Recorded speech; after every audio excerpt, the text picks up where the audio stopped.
I heard that she said to tell my babies I love them. Whew. And you would think that'd be enough. I came down here last week, and I was with my brothers and sisters, and we were making arrangements and stuff. There was this numbness. There was something that just didn't sit quite right. So I went back home, which is what I do, go home, and I talked to the muses, and I let the spirit and the juices flow. And I'm going to give you what she gave to me to give to you. May the work I've done speak for me. Carlotta, the researcher, continue the good work you have been doing. Take the wisdom that you have and the information I've imparted to you to keep the roots of this family connected to the branches and into the leaves. Knowledge of our history is essential for growth. Sonia, the general, anointed with the courage and strength of a true warrior who persevered beyond measure to reach heights that some never achieve in their lifetime. Know that you took my spirit of sacrifice and service and have changed the trajectory of what I have planned for this family. I am proud of all that you have become. Adrian! Received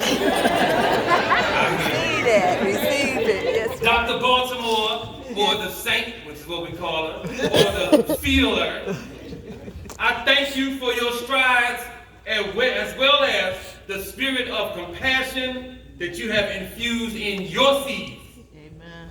They have grown to become beacons of hope for all to view and model. To Daryl, Cubby, or Mr. Get It Done.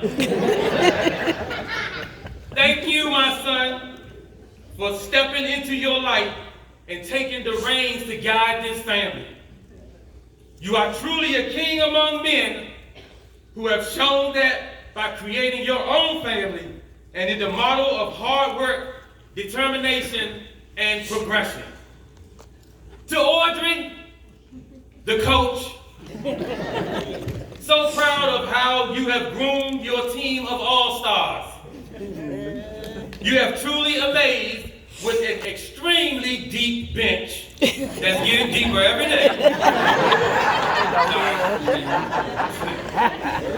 That you have groomed to not only win, but to stand tall and be of service to those who may not have been privy to your attributes. Keep supporting your players and know that you, too, are loved. To Candace, Mrs. Focus, your steadfastness and commitment to progress is a testament to you coming into your own footsteps. So proud of what you have become and where you have yet to go. For you all are the embodiment of a living legacy of a woman who lived a life of service to others. May the work I've done speak for me.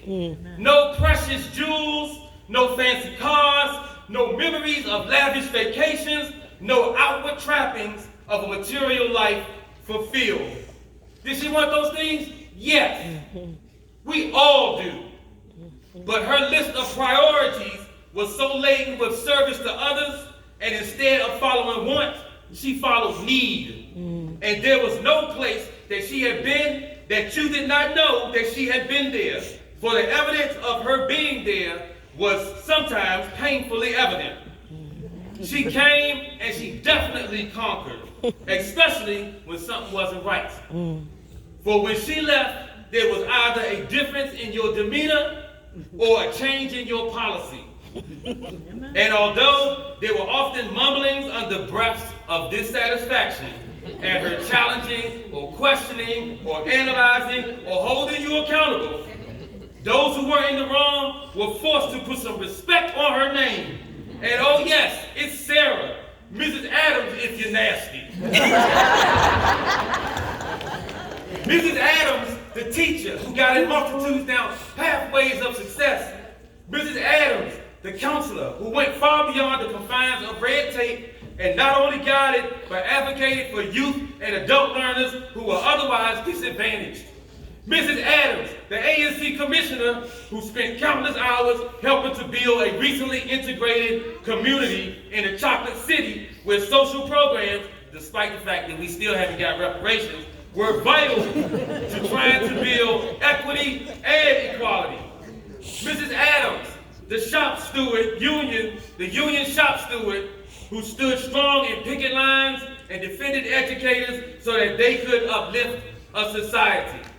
Mrs. Adams, the board chairperson. Mrs. Adams, the PTA president. Mrs. Adams, the community organizer.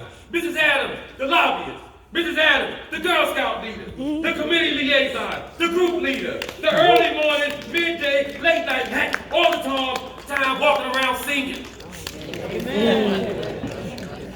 The get up for school yeller, the get out that bed without sheets on it screamer, the get in there and wash those dirty dishes prior, the I like your crusty nerve articulator, and most recently, the you have another cousin named so-and-so, and I will send you a Facebook friend request suggestion. Let's just say the adult relative friend finder, a social media family tree aficionado. She would not be humble.